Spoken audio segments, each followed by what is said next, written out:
Hi everyone, hope you are doing great. Today we are going to discuss about quantitative aptitude and the topic would be geometry. I hope आपकी CAT preparation full swing में start हो गई है and I would advise you to go through the various videos that I have already uploaded on this channel. Videos section में जाइएगा आप channel के, so you will find videos on various topics including quantitative aptitude, verbal ability, reading comprehension and LRDI. So make full use of the free resources available on this channel. As far as this session is concerned, तो आज हम geometry की बात करने वाले हैं. We'll discuss certain shortcuts which will make your life easier while solving geometry question. So let me first show you the questions that we are going to solve. Previous CAT questions है सारे, तो उनको पहले आप खुद से solve करके देखिएगा. Then I will tell you certain tricks and how can we solve those questions easily. So let's have a look at the questions first. So this is the first question on your screen that we are going to discuss in this session. The question says the length of a ladder is exactly equal to the height of the wall it is leaning against. If lower end of the ladder is kept on a stool of height 3 meter and the stool is kept 9 meter away from the wall, the upper end of the ladder coincides with the top of the wall, then what is the height of the wall? So this is the first question. तो इसको एक बार खुद से solve करिएगा and check whether you are getting to the correct answer or not. And then this is the second question जिसमें आपको एक figure दी गई है. It is saying that ACB is a right angle triangle. CD is the altitude. Circles are inscribed within the triangle ACD and VCD, and P and Q are the centers of the circles. What is the distance PQ? So both of these questions they are moderately high difficulty level question. तो वो easy questions नहीं है. तो सबसे पहले तो इनको खुद से solve करिए, then come back to see the solution. But before solving them, let me tell you the concept that we are going to discuss and then the trick based on that concept. So in this session, we are going to talk about Pythagorean triplets. So Pythagorean triplets क्या होते हैं? ये आए हैं Pythagoras theorem से. Pythagoras theorem आपको सभी को पता होगी. राइट एंगल ट्राइंगल जब भी कोई होता है, right angle triangle is the one जिसमें एक एंगल 90 डिग्री होता है. So this angle is 90 degree. So hypotenuse square h square equals to perpendicular square plus base square. H square equals to p square plus b square. That is Pythagoras theorem. तो Pythagorean triplet मतलब ऐसी तीन values जो इस relation को satisfy करें. तो सबसे ज्यादा जो कॉमन पाइथागोरन ट्रिपलेट्स हैं उसमें आता है 3 4 5. That means if this is 3, this is 4, then this will be 5 because this will satisfy this equation h square equals to p square plus b square. Then दूसरा सबसे कॉमन ट्रिपलेट आता है 5 12 13 and third one is 8 15 17. So most of the questions that have been asked in the previous years उनमें यही तीन triplet सबसे ज़्यादा use होते हैं. मे बी 80 to 85% क्वेश्चन में यही होगा. उसके अलावा 10-15% ऐसे क्वेश्चंस होते हैं जिनका इनके अलावा कुछ होता है. When I'm saying these three triplets, इसमें इसके मल्टीपल्स भी आ जाते हैं. मल्टीपल्स इन द सेंस 6 4 5 3 4 5 की जगह 6 8 एंड 10 आ जाए, बिकॉज ये बिल्कुल डबल हो गया है इसका 3 4 5 का. या फिर आपका 5 12 13 को डबल कर दीजिए, यहाँ पे आ जाए 10 24 26, या फिर 9 12 15 and so on. That means इन्हीं नंबर्स के कोई ना कोई मल्टीपल आपको मिल जाएंगे. तो most of the questions will have these numbers only. तो इसका फ़ायदा क्या होगा? इसका फ़ायदा ये होगा कि मान लेते हैं आपको दिया गया है कि this value is let's say 15. So without doing anything you can simply say that most probably one of them is 9 and other is 12. ऐसा भी हो सकता है ये वाली 9 हो ये वाली 12 हो, दैट डजेंट मैटर.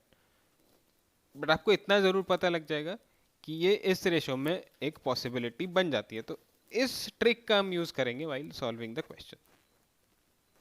इसी में एक चीज़ और है. अगर पाइथागोरन ट्रिपलेट 3 4 5 है तो उसका अगर इन रेडियस देखेंगे तो that will always be 1. And उसकी अगर सरकम रेडियस देखेंगे that will always be 2.5. So these are standard result, you can simply remember them and it will save your time like anything in the exam. अब इन radius और सरकम radius क्या होती है वो एक बार देख लेते हैं. So if this is a triangle और इसके अंदर एक सर्कल बना दें जो कि इन तीनों साइड्स को टच करता हुआ जाए, तो इस सर्कल की जो रेडियस होगी that is called inradius. So this is called small r. I hope you know these concept. तो इनको मैं ज़्यादा डिटेल में नहीं पढ़ा रहा हूँ, बस सिंपली इन रिजल्ट्स को याद रख लेना कि if the Pythagorean triplet is 3 4 5, then in radius will always be 1 and circumradius will always be 2.5. Now let's have a look at the questions again. तो पहला क्वेश्चन था, the length of a ladder is exactly equal to the height of the wall it is leaning against.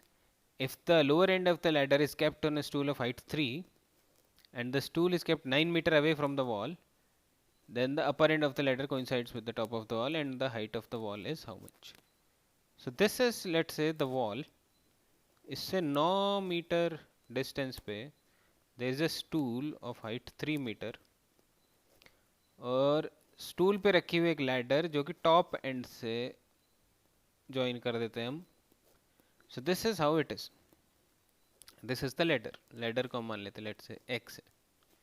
अब उसने कहा है कि height of the ladder is equal to height of the wall. So this is the height of the wall, ये भी x हो जाएगी. Now this is the situation. अब आपसे कहा गया है कि बताइए what is the height of the wall, यानी x की वैल्यू हमें निकालनी है. तो अगर मैं इसको ज्वाइन कर दूं, so let's call it A B C, तो एक राइट एंगल ट्राइंगल बन जाएगा because this is 90 and if this is 9 तो बी सी की वैल्यू भी हो जाएगी 9 क्योंकि एक रेक्टेंगल है. तो यहां से हमें पता लग गया दिस इज 9, तो most probably this will B 12 and this will B 15. Pythagorean triplet का अगर हम देखें तो 3 4 5 के रेशो में मैंने इनको बना लिया. अब if this is true then my answer is simply 15 क्योंकि x की वैल्यू मुझे निकालनी थी. मैं सीधा सा आंसर निकाल के आगे बढ़ सकता हूँ. If you want to be 100% sure कि ये 15 के अलावा कहीं कुछ और तो नहीं हो सकता, तो ये वाली कंडीशन चेक कर लीजिए. Length of the ladder should be equal to the height of the wall. So this is 12, A B is 12. If this value is 3 तो इसके सामने वाली ये भी 3 होगी. तो ये पूरा कितना हो जाएगा 12 plus 3 15. So that means our assumption was right. तो जहां भी आपको 3 के मल्टीपल में कुछ दिखे you can simply check whether it is our Pythagorean triplet.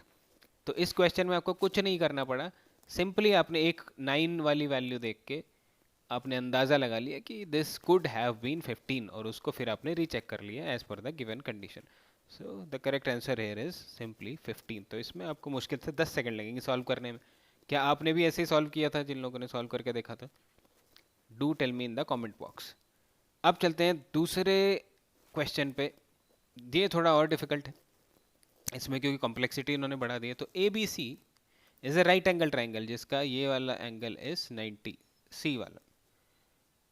This is 15, this is 20 और आपसे कहा गया है कि दो सर्कल हैं अंदर. C D is the altitude. Circles are inscribe यानी दोनों इन सर्कल हैं. ए सी डी और बी सी डी ट्राइंगल में पी एंड क्यू इनके सेंटर्स हैं. So what is the distance P Q. अब पी क्यू की डिस्टेंस आपको बतानी है. तो अगर आप इसमें थोड़ा सा देखें, so this is the perpendicular distance. तो this angle will be 90 degree. तो इसको हम कुछ मान लेते हैं. Let's say this is R, this point. अब अगर देखा जाए तो यहाँ पे ये कोइंसाइड करता है इस पॉइंट को कुछ मान लेते हैं. Let's say this is B dash मान लेते हैं इसको सी डैश मान लेते हैं. ऐसा मैं क्यों कर रहा हूँ अभी आपको समझ आएगा. So now this is the situation. अब B dash P is the radius, तो इसको मान लेते हैं R1. सिमिलरली दूसरे वाले की रेडियस को मान लेते हैं हम R2. This is C dash Q. तो ये हमारी सिचुएशन है. हमें बताना है पी क्यू की डिस्टेंस क्या होगी। अब लेफ्ट वाले ट्राइंगल में हम देखते हैं पाइथागोरन ट्रिपलेट का यूज करके कुछ हो सकता है नहीं हो सकता। This is 15, so what we can do is we can say this is 9 और this is 12, और उल्टा भी हो सकता है, इधर वाली 9 हो उधर वाली 12 हो। अब ये कैसे पता लगे कौन सी 9 है कौन सी 12 है? उसके लिए हमें दूसरे वाला ट्राइंगल एक बार चेक करना पड़ेगा। दिस इज 20, तो 3:4:5 हमने इधर बना लिया। अब 3 4 5 इधर भी बना के देखते हैं। सो दिस इज 3:4, दिस इज 3:5, तो 3 into, in fact this is 4:3, this is 4:5, तो ये हो जाएगी 4:4, that means this would be 16। so ये 3 4 5 का रेशो आ जाएगा। तो that means this assumption is true कि बेस जो है वो 9 है ADC वाले ट्राइंगल में, and this altitude is 12, so this thing is 9, that means जो ACD वाला ट्राइंगल हमारा है, दिस इज 3 4 5 का इंटू 3 कर दें तो ये वाला मल्टीपल है। अगर 3 4 5 होता है तो इन रेडियस होती है 1, तो अगर इसका इंटू 3 कर देंगे तो इन रेडियस R1 शुड बी 3, तो R1 की वैल्यू सीधी सीधी 3 आ गई। दिस इज रेडियस 3, तो ये भी रेडियस ही है यहाँ से यहाँ तक, this is 3, and this is nothing but B'D, तो ये भी 3 आ जाएगी।